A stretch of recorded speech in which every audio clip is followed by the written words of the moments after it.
This is an interesting and exciting sort of context because I don't usually come into a situation in which I've got social ecology people, special education people and people from early childhood, primary and secondary all together. So just tell me, who's from special ed? Wow, that looks like a huge group. And who is an early childhood educator? Great, welcome. And who is a primary school educator? And who are the secondary people? Thank you. And what about the social ecology people? Right, and are some people counting themselves twice because you're both? Yeah, okay, because I saw more hands than yes. Okay, that's great. And so what we've got is an opportunity to learn things from each other. And I think this morning is the first time that you've all been together as a whole group. Is that right? Yesterday you were all in separate programs. So, sorry? Oh, good. So what I've got, now you should have two pieces of paper. The one has got my picture on it and a sort of a bio, and the other is the next sheet says it is headed Education for Precarious Futures, and it's got, yes. Has everyone got two sheets? If you haven't got two sheets, they were out the front. And is there anyone apart from this lady who doesn't have both sheets? Bring a couple in case. What we're going to do is that I'll be talking for about half an hour and laying out some issues, and then we'll take a break because this is an hour and a half session, and I just would never have you just sitting there listening for a long period like that. So what we'll do in about half an hour's time is break out, and what I want you to do, you don't have to sit and read that whole double-sided thing right now, but because there are 5 issues on the sheet, and as I go through my presentation I'll say I'm now talking about issue 2 or I'm now talking about issue 3, and what I'd like you to do is to pick an issue that you'd like to discuss with others, and when we take the break, we'll take a half-hour break. It gives you a chance to go to the bathroom, whatever, but also please form a small discussion group around that issue, and when we come back in we'll try and have a really quick comment. So you might be commenting from a special ed perspective, from a social ecology perspective, from a secondary teacher perspective, early childhood perspective or primary, whatever is your base. You might be commenting on the issue from that base. And so it gives us a chance to, certainly I know very little about early childhood. I've worked all my life in the secondary area, and I don't know very little about how someone who's in social ecology would think about these issues. So it's just an opportunity to take the issues I'm going to introduce and for you to tell everyone how you position yourself, or how you would react to that issue, what you think are the ways forward. So in part the focus is on problems, but in part we're going to really move away from, we're not just talking here to talk about problems, but here to see what are the ways forward out of the situations that that we're in. So first of all, I think the fundamental challenge that we face is an ongoing conflict between competing ideas about the purposes of education. And in 2008, when the Ministers for Education all got together in Melbourne, and they came up with, this is just an extract from the Melbourne Declaration, and that represents a long-standing view about what education is for, about promoting creativity, innovation, cultural appreciation, confidence, developing the whole child, providing equal opportunities to develop the whole child, the whole person. And that's classically where educators have positioned themselves. But we now face a major challenge. I must say that the topic 2, which is around early childhood, there's very, very strong statements in the early childhood frameworks that tie in with that declaration. So I'm interested in what I've set out in topic number 2 on your sheet, is the ways in which people are being challenged in early childhood through informal processes of screening and tracking that are starting off the record and that are competing with the commitment to play. So if that's something you'd like to look at and talk about, that topic number 2. Now, that declaration from the ministers who met together in Melbourne in 2008 is challenged by a very different view that education must serve economic development. And we first heard this from John Dawkins when he said that we needed to grow the Australian economy, and in order to grow the Australian economy we needed to grow the skill base. So we started to narrow down what we thought education was for, not the whole person, but growing the skill base. Employers and economists put this promise to us, that economic growth and employment would follow if schools could raise the level of students' basic skills and qualifications. That was the promise. Of course, employers haven't stopped robotising the workforce and outsourcing labour wherever possible, so they haven't really done all that they could to fulfil that promise. All of us, I think, are wearing clothes from China. You probably get everything from China except your latte. So this makes a huge hole in employment opportunities for young Australians. Of course, in addition, you've got robotisation. So, you know, when I was at school, the majority of my peers left school at the end of year 10 and happily became bank tellers. Who remembers life before there was an ATM? Yeah, a few of us. And of course now you're even seeing the checkout being replaced by that scanning process, which I refuse to engage in. So are we seeing the promise being fulfilled? This promise that, you know, if only we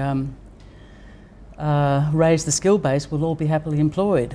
No, we're living in a much more precarious world.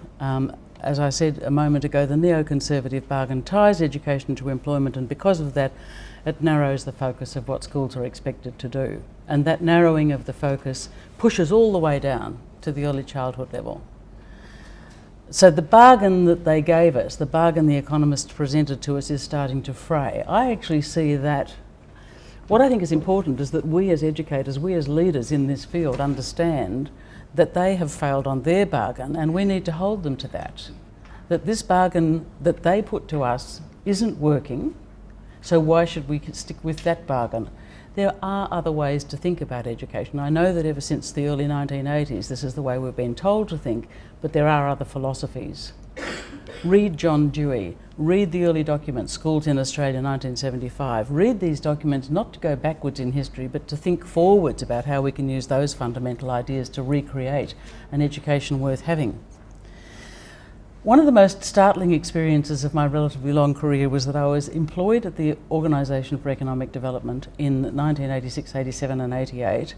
And while I was sitting there at the annual meeting of the Board of Directors, which means that a Minister for Education comes in from each of the 30 countries that are members, Ronald Reagan's Minister for Education arrived and summarily announced that the funding for our section of the OECD would be cancelled forthwith. Of course, the Americans provided more money than anyone else. That the funding for our section would be cancelled if we didn't close our projects on special education, multiculturalism and equity, and replace them with projects on educational measurement, which led to PISA.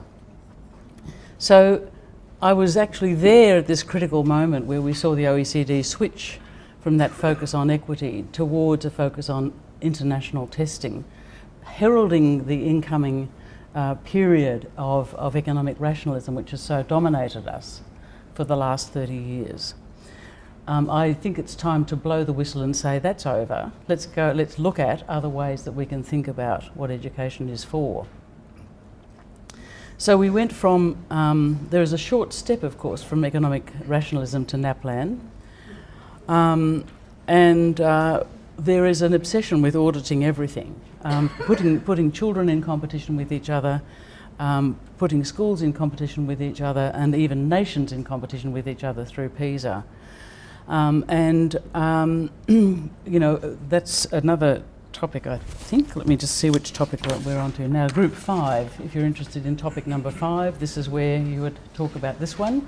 And I would like to recommend to you too documents published by the Whitlam Institute here at UWS, which are documenting the ways in which the confidence of young people in our schools is being undermined by the testing, by children who are stressed and worried about the NAPLAN tests by teachers who are routinely now preparing their children for it, parents who are paying tutors, newsagents that sell documents about how to do the NAPLAN. So this has become a big preoccupation. So there are cracks in the promise. I like Leonard Cohen's comment, his beautiful anthem, "There are cracks in everything, that's how the light gets in." There are now cracks in the neoconservative promise. For 20 years, for example, following this neoconservative formula, we tried to get high school completion rates to rise. Finally, after 20 years, with the introduction of the compulsory school leaving age of 17 and tying youth allowance eligibility to that leaving age, there's been a rise in the proportion of young people who complete high school. Now, in many ways, that's a good thing. So, because having an HSC does make a difference to your lifetime quality of life and earnings. And of course, if the promise was true, we should get a rise in the proportion of young people in higher education, and we should also get better employment outcomes. So now what's happening? Participation in higher education is up, and that's good. I was talking to one of my favourite people, you know, these wonderful school principals in Western Sydney, and she said, you know, 10 years ago, people in the Holroyd, Marylands, etc. area with Liverpool would never have thought that they had a right to go to university. Now they know they can. It makes such a difference to the way our community sees itself. Yes, we've raised the level of participation in higher education. However, there's also a sharp rise in the proportion of young people who are totally inactive. They're not studying, they're not working, they're not training, they're not even looking for work. Now, there's always been a group of young people who are in that category, and they're often welfare dependent. However, the problem is that we've had a kick on, a rise, which is very sharp, apart from that, which I'll come to in a minute. The other startling fact, I just mentioned that I was part of the COAG, Commonwealth Heads of Government's Reform Council report on youth in transition, so I got sort of some large inside documentation, all of the statistics. The number of years that it takes to get a secure job after you've left school has increased from 1 year to 4 years. So 10 years ago, before the GFC, finish your HSC, get a part-time job as a barista. Within 12 months, you would have found something, settled into something that was full-time and secure. Now it takes 4 years to get the same level of security. So young people who've just finished high school and then gone looking for work, which is a large proportion of our total population, about 45%, are in their mid-20s before they have any form of economic security. So does anyone have children aged in their mid-20s or going on to 30? Are they still living at home? Yeah. University graduates are also finding the job search difficult, and I refer you to an amazing book called The Global Auction, The Broken Promises of Education, Jobs and Income, which is a book which is a critique of the neoconservative model. Just Google up The Global Auction, you'll find you can download that book as an Amazon if you want to read it, which I'd recommend. What they say in this book is that there has been an absolute explosion of the numbers of university graduates in China and India. Now, just to go back, the logic of this argument from The Economist was that if we in the first world, we in the developed countries, raised our skill level and outsourced all of the simple work, all of the unskilled work that we didn't want to do, if we outsourced all of the unskilled work to the third world, we could have the high wage, high skilled jobs, and they could do the other stuff. Well, guess what? They've decided that they can have high wage, high skilled jobs too. And there's been a doubling of the number of university places around the world in the last 10 years. So that the graduates looking for high skilled, high wage jobs are coming from China and India, as well as not only from Australia, the United States and Canada and UK. So to take an example from the book, The Global Auction, here's the sort of thing that's happening. A contractor puts up a proposal for a new computer software package that's going to be quite complicated to produce, and basically says, okay, I'm asking for people to bid against this tender for the production of this software package. Okay, a bid comes in from Chicago from a very smart person who's got a PhD in computer science who says it'll cost $120,000. Another bid comes in from Hyderabad from a very smart person who has a PhD in computer science who says they can do it for $30,000. So we have a negative auction where the lowest bidder gets the work, and we're seeing people who are very, very highly qualified. It's at both ends of the spectrum. We're seeing people who are very highly qualified not being able to get the jobs that they should get, and people at the other end being excluded from the workforce because of the combination of outsourcing and the introduction of new technology. So there is a broken promise about the relationship between education and jobs. Now, I'd hasten to add that this doesn't mean that we can tell kids it won't make any difference and education doesn't matter. It does matter, but it's not enough, and the link between being educated for work isn't working, doesn't function. So that's why I say let's go back to looking at the development of the whole person, because we're not really winning on this particular formula. Okay, so we at University of Western Sydney and elsewhere, we're seeing university graduates stuck with the casual job that they had as a student. They finish their BA, we're graduating large numbers of people with teaching degrees who aren't moving into teaching. I've met students who've graduated who are still working as a barista or doing fast food. Now, the other thing, and I mentioned before that we've got an increase in the number of students who are doing nothing, totally inactive. Now, high school completion has moved up in the last 5 years from 82% completing to 85% completing. I'm talking about the full range. If you go from like age 17 to 24, so that figure is slightly higher than the numbers who finish immediately.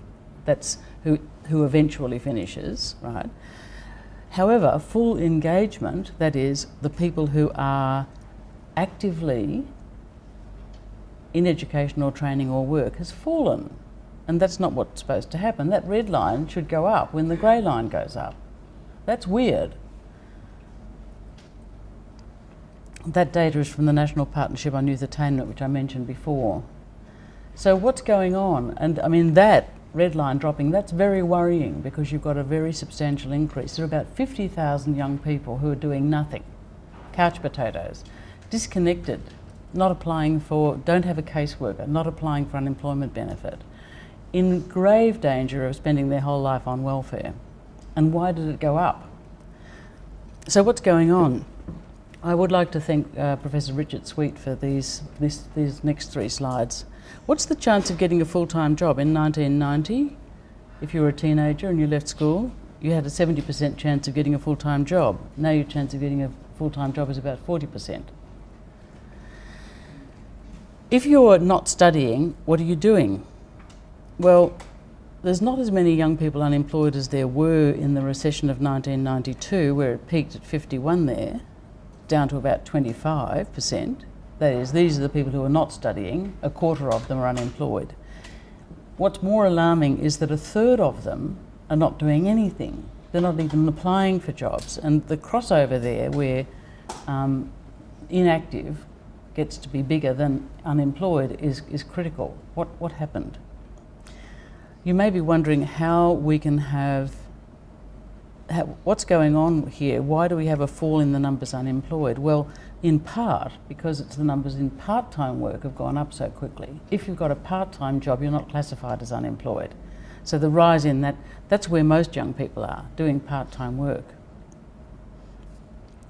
Now, what happened, as I said before, we hear on the radio people talk about, oh, youth unemployment has risen to 12%, but it's actually 5% unemployed and 7% not in education, employment or training, 7% inactive.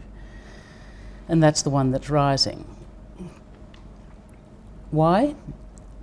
What happened is that immediately after we connected the new school leaving age to youth allowance, the proportion of young people doing nothing doubled.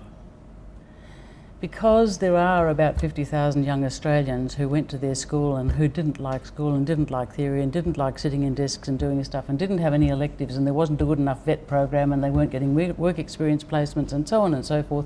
And for them it simply wasn't worth putting up with the suffering in order to get $114 a week on youth allowance. So they went home. And that's the tragedy. So that's a big challenge, and if you're interested in discussing that, I think that's group number 1, or is it 4? I can't remember. No, that's number 4. That's group number 4. Specifically focusing on that rise in teenage inactivity. So just to add to that, if you're in secondary education or in the community sector, if a young person has left early, the chances that they'll ever return to education are maximum in the first 3 months. The chances of somebody who's stayed away from any form of education and training for 18 months, the chances that they'll ever come back are very, very low, particularly if they felt that they weren't respected at school, they had problems, they were disciplined and so on and so forth. These are the ones who are walking out and becoming inactive. What's different is that in the past, I think I'm referring to the year 2010 when the Gillard government introduced the arrangement under which youth allowance and school attendance were tied together. Prior to that, if you were out of school and aged 16 or over, you got unemployment benefit as a right if you were applying for a job. That benefit is no longer available, and because the benefit is no longer available, young people have no access to a caseworker because they don't turn up to talk about it. Also, you'd have to say that the case loads for people in Centrelink are so large that you're not really giving anybody what you might call adequate counselling. It just doesn't happen. The ratios are terrible. So, just to go back, yes, young people should stay on at school. We should do all that we can to get them to qualify. A non-ATAR HSC, absolutely fine. A good non-ATAR HSC with work experience is better than a bad ATAR. Of course, as we move to a state where having an HSC is almost universal, you have large numbers of people with that qualification vying with each other. So how can they be distinguished from each other? They need confidence. They need to be able to speak with adults clearly. They need some idea that's their own idea. They need a passion. They need experience. Not only have they got an HSC, they've got experience. They've got connections. They've met people. They can talk to people. So the job that we have at the upper end of high school has become quite difficult because it's not just a matter of getting through the exams, it's also a matter of developing the whole person. I have spoken to employers and HR people who say, you see one bored kid after another who's got a reasonable ATAR and there's nothing between them. Who will I pick? I've just come to the end of a large ARC-funded research study called Staying On. And what we did, and this was unusual, was that we first of all started off by surveying 2,000 students across 9 low SES schools. And we picked out of those surveys students who had very low levels of confidence and who didn't like school and didn't want to be there. And we found about 100 of them. And we started interviewing them. And we interviewed them each year for 3 years. And we wanted to know what was going on for them. And if they did turn around and became more engaged over the time we were interviewing, what triggered that and what was the process. So that's what we did. Now, this was, you'd have an interview, and any of you who've had interviews with teenagers would probably recognise this. It's like the yeah, no, dunno, yeah, no, dunno, like, yeah, like, well, that sort of. So this one, I was saying, well, what do you want to be? No, dunno. What do you like? Dunno, like, nothing. And she finally, after about 15 minutes of this kind of, torture, she just said, she looked at me and she said, my life is one big question mark. So what are we doing to kids to so denude them of interests and passions? And how could a person who looks like that and just says their life's a big question mark ever persuade an employer to take them on?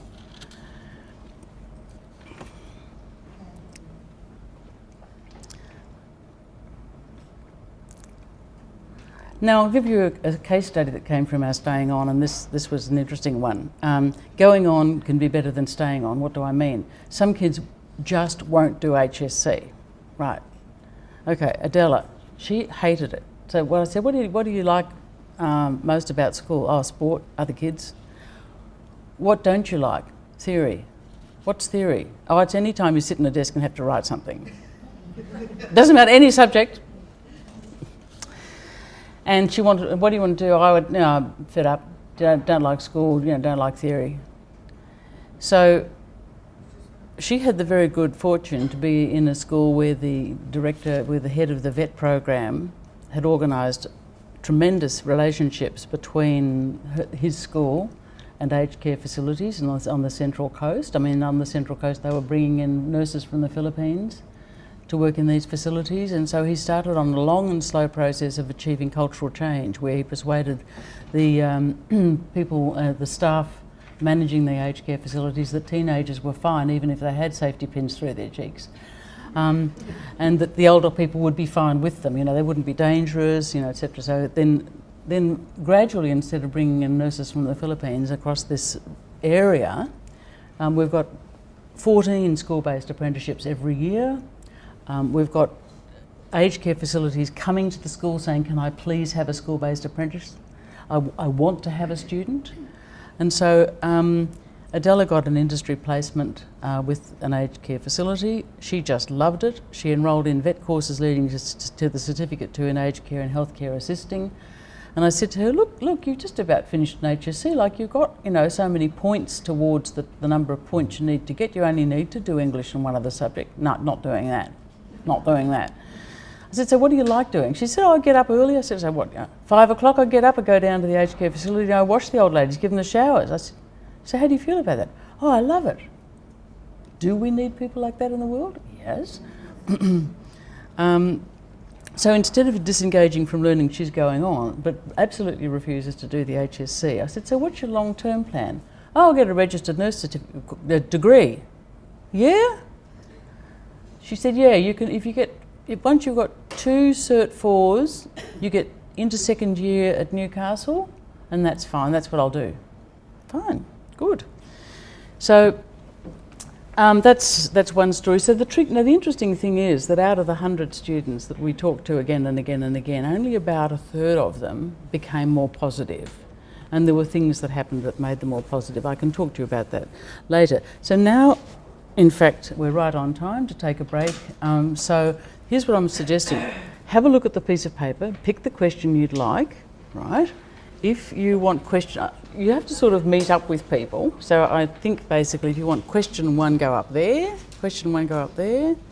Question 2, maybe the centre back. Question 3, up there. Question 4 here, and question 5 here. Find the people who you'd like to work with. Is that okay? 1, 2, 3, 4, 5. So that's 1, 2, 3, 4, 5. Find the people you'd like to talk with. Have a bathroom break. Pick a person who's going to give a little report back, and please be back here no later than 10 past 10.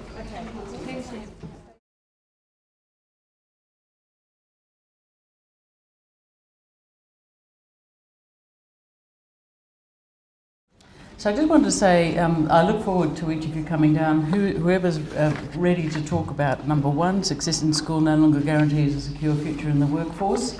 We've had a doubling of university places over the last 10 years. The competition is global. If somebody's ready to come down and talk about that, that's great. The camera is rolling. If you do not want to be on camera, the camera will be turned off. Otherwise, we have a full film record.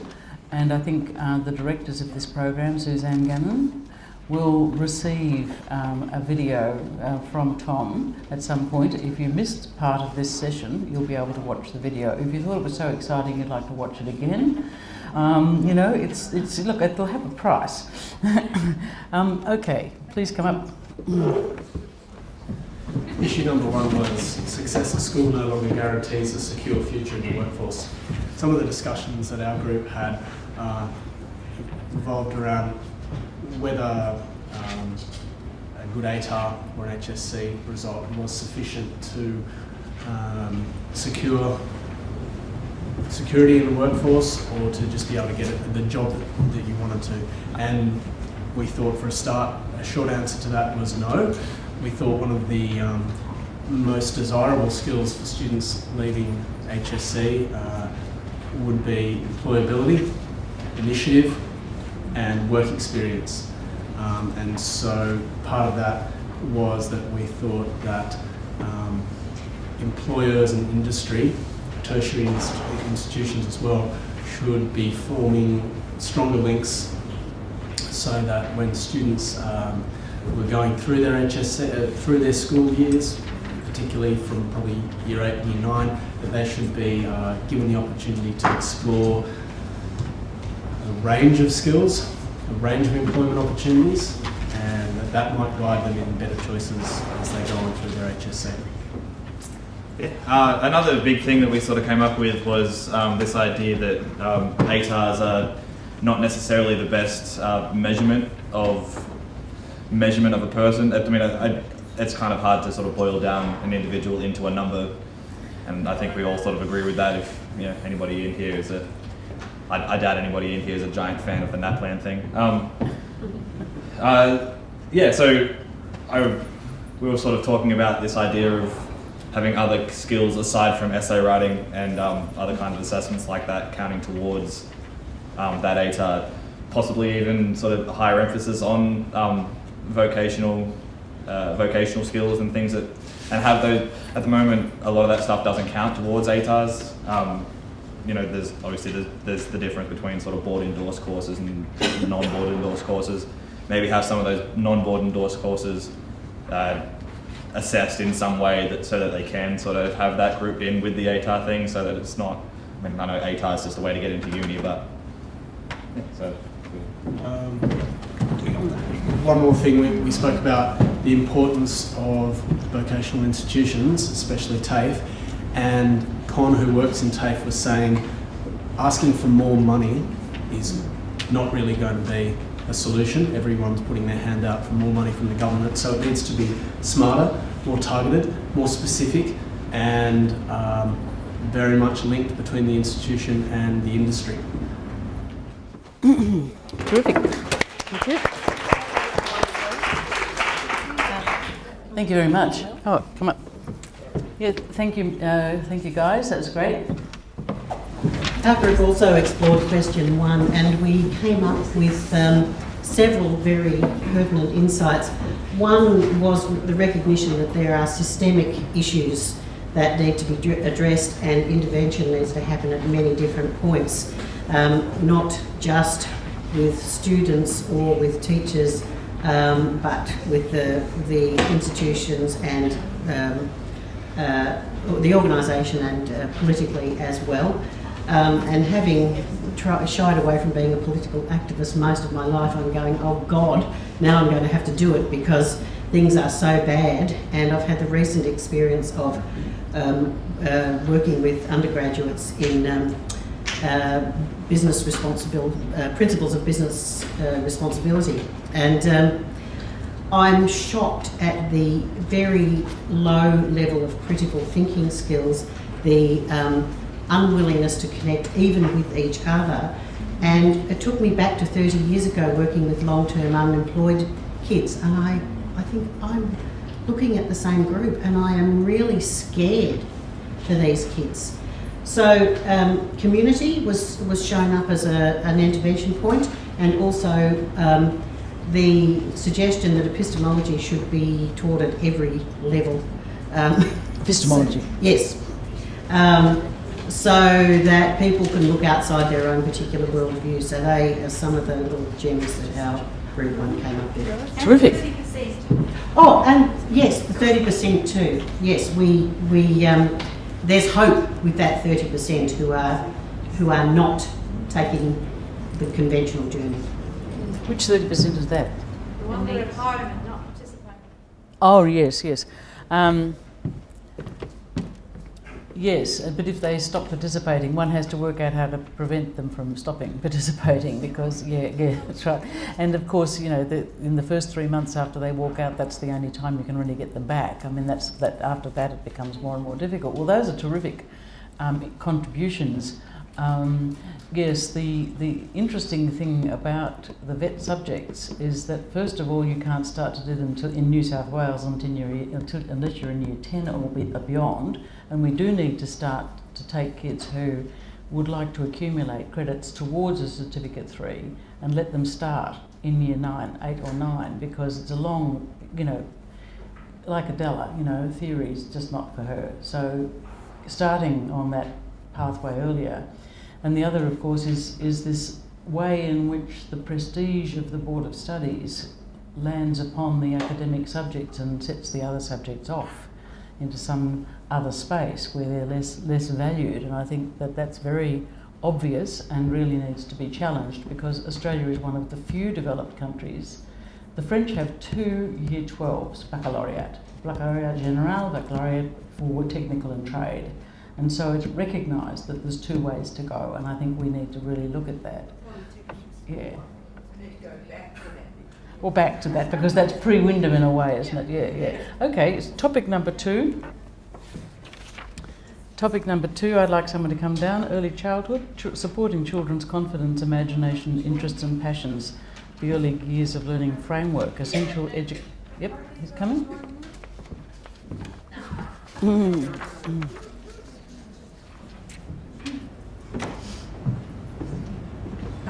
Yes, number 2, supporting children's confidence, imagination, interests and passions. Can you hear? Back?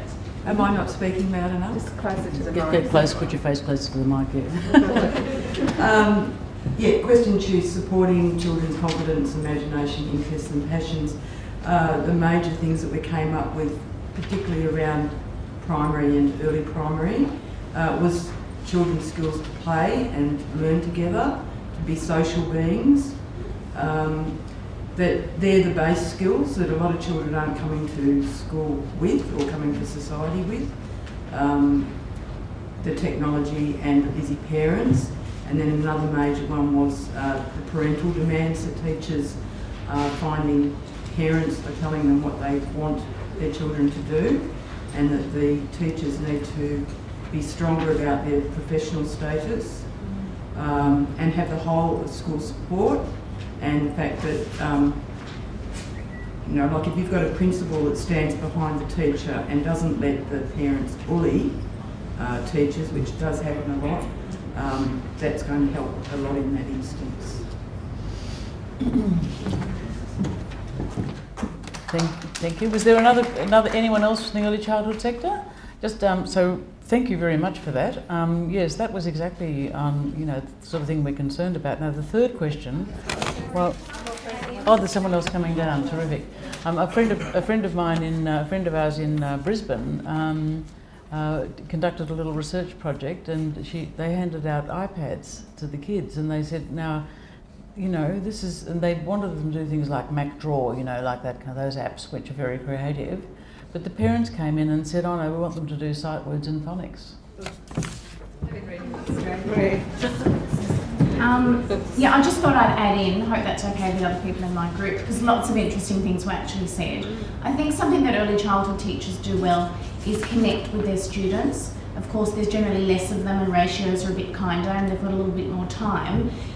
So it's knowing your students and knowing their interests and how they can be creative, but that needs to go, and I think often does go beyond early childhood, and high school teachers do that really well. We talked about the extracurricular activities that often happen in high schools being a great avenue for creativity and imagination. And that's about knowing which kids are interested in things, and maybe they're hidden, those kids, but if you actually know what they're good at, even if they're not those front and centre kinds of kids, you can pull them into those extracurricular activities, and that's a really great way for high schools to be engaging kids with their interests. And I think primary teachers generally do that well too, because they know their kids, but often there's that sense of a crowded curriculum, feeling like you've got to tick all these boxes and meet all these outcomes, and there just isn't the time. But I think as good teachers, we need to be finding the wriggle room and just making it happen. And the other thing I think that came up that was interesting, we're talking a lot about culture and talking about building a culture in your room and feeling responsible for the space that you have with your kids, no matter what's going on elsewhere and all of those tricky things that we have to deal with. You actually have a space where you can create a culture where creativity and imagination and higher order thinking is valued, and while you often have to compromise with the leadership perhaps in your school and all of the things you have to do,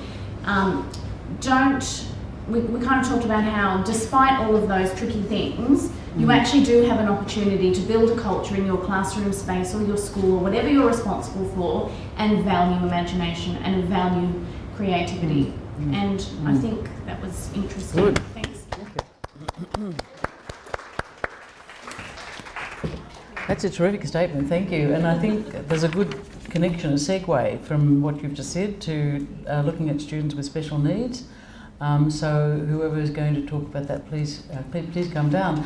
I mean, I think, you know, what happened with this narrowed focus on the curriculum that we were talking about before is that instead of young people having an opportunity to become who they are and who they want to be and who they'd like to be recognised as, only one little part of what they can do is supported. And so the totality, the full breadth of what they could be and would like to be isn't encouraged. So who's coming down from the special needs, special learning needs group? Anyone, please? There are a lot of you here. You did have a conversation. I did it, you can do it too. So please.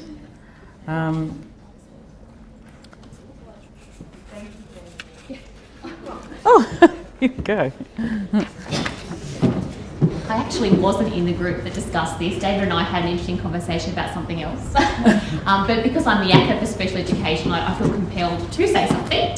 I guess from my perspective, in an ideal world, if education actually got it right, there wouldn't be a need for a term like special education. There wouldn't be a place for special education teachers. Because what that assumes is that there's this particular box, and it's very categorical, and if you actually fall within the very limited boundaries of what success or learning looks like, then you're regular education. And anything outside of that has to be treated quite different. So in an ideal world, the whole education system would actually see the individual, would see the whole person, and there'd be a suite of services, a suite of ways of thinking and resources that cater for every child, every individual, rather than this categorical approach, whereas you don't fit here, so we have to do something different. Well, the system needs to be rebuilt and restructured so that it's actually quite flexible and embracing of individuals as opposed to categorical. Thank you. Thank you for that.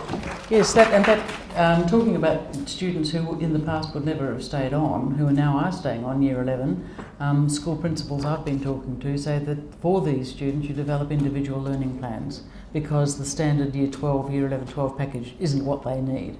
And in fact, in order to avoid them dropping out into this inactivity, you actually need to set up individual plans that connect them with employers and develop their confidence. Now, over the past 5 years, there's been a rise in the proportion of young people who are completely inactive. Were there people who had a conversation about that, and would somebody come down? Yes, please come. Hi,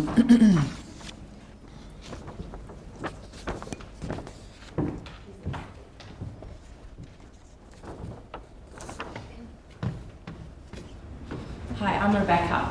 So in my group, we had quite a mixed variety we had primary teachers, secondary, tertiary, and also people who work in human services and environmental areas. So what we attributed to the rise in the population of inactive youth was generally what we've observed are the following things.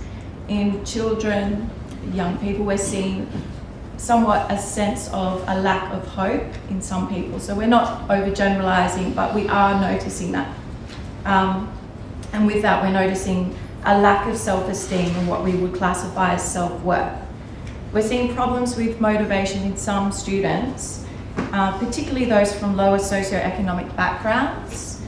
And why this is, we're attributing this to poor parental role modelling in some cases, societal pressures that are too much. So we might say, for example, the pressures of NAPLAN, the pressures of HSE, all this quantifiable testing that's going on. Also, we thought about issues that are global and fears that exist now that didn't in the past. So for example, post 9/11, we're in a different world. So maybe their worldview has changed compared to 20, 30 years ago. There's also an increase of drugs, alcohol, mental illness. So we also thought that was an important thing to note, that perhaps that's impacting young people. So we're seeing lack of motivation and inspiration. An observation that in some schools work experience programs are optional. That's something I've noticed.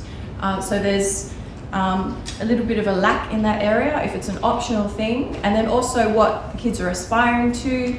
So, you know I asked a child at my school, oh, what did you do? Oh, miss, I don't really know what I want to do. So I just went to a cafe. Whereas when I was at school, I thought, what can I do? Like, what are the possibilities? Hey, I'm going to go to, ABC TV. So that's just an example of aiming high versus students who aren't. So we need to question why that is. Lack of attention span due to mass media, multimedias and technologies. For example, your iPhones, your iPads. We know as teachers that the kids, they're not concentrating. Is this impacting on ambition? It's a fair question.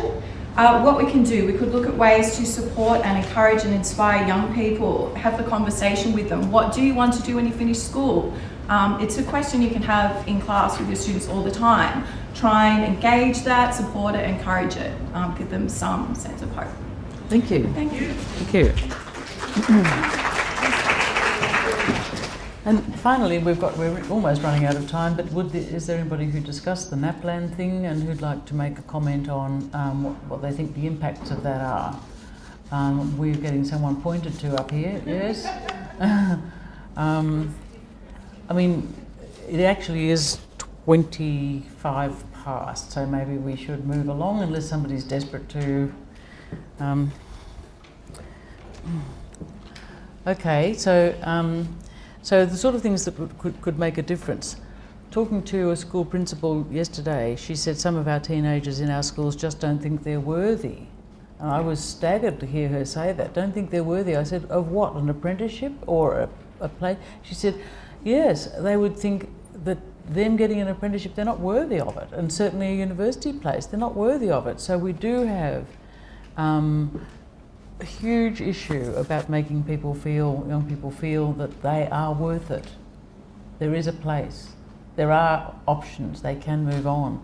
So developing their confidence in themselves and their ability to talk with others, their interests and imaginations, and definitely experience in the community. So how do we do this when the Youth Connections program has been eliminated? Well, New South Wales is in a very, very positive position. I want to say this is my political activity, because I'm part of what's called the Need to Succeed Alliance, which was established by Ken Boston in order to fight back against the elimination of Gonski. New South Wales is the positive example in Australia for the implementation of Gonski, because it's fully signed on to the contract and has worked out the implementation processes. And what we now need to lobby for, and I mean really politically, get to your local members. We want Year 4 and Year 5 of Gonski, because we don't want to have 3 years of the Gonski funds and then fall off a cliff. That happens too often after just a couple of years of something really working. The Gonski money is there in your school, primary and secondary, to cover the costs of the sort of things that we're talking about. Oops. So really important to increase personal confidence and support the development of interpersonal skills, have conversations with adults, have contexts in which they do forward mapping. You can do it in the primary school. You can even do it, just like a diagram of my life, a road, a pathway, CV development and work placement. I want to just recommend too, if you are, has anybody in their school had circle time? Yes, were you happy with circle time? Fantastic. So circle time is a wonderful process for helping young people to relate in a supportive and respectful way to each other. And if you would like to learn to be a circle time facilitator, there's a training session on the 22nd of September. And the website is simply www.circlesolutionsnetwork.com. Now I think I'm going to make this PowerPoint available, and so you'll all get it as an email attachment sometime. And so there's the website if you'd like to join in circle time training, and I do strongly recommend it. Develop broader horizons, help young people to learn more about the job market and think creatively about things that they could do and be. And I think we've talked about all of those things this morning. So just to return to our starting point, young people should engage in experiences that promote creativity and innovation, cultural appreciation and personal values to become confident and creative learners. The neoconservative economic model is cracking, and it's time to reassert the purpose of education, a purpose of education that has stood the test of time. And I think it is time, I absolutely agree with my friend up here, it is time that we need to be political. Things are really difficult, and some of the things but the interesting thing is that the model that the Conservative governments are still forcing upon us is cracking up. The promises aren't holding. We need to get back and say, it doesn't work. We need to develop the whole person. We can't afford to have 50,000 Australians lying on a couch at home and doing nothing, not connecting with anybody. We have to develop confidence, imagination and aspirations in all our young people. Thanks very much.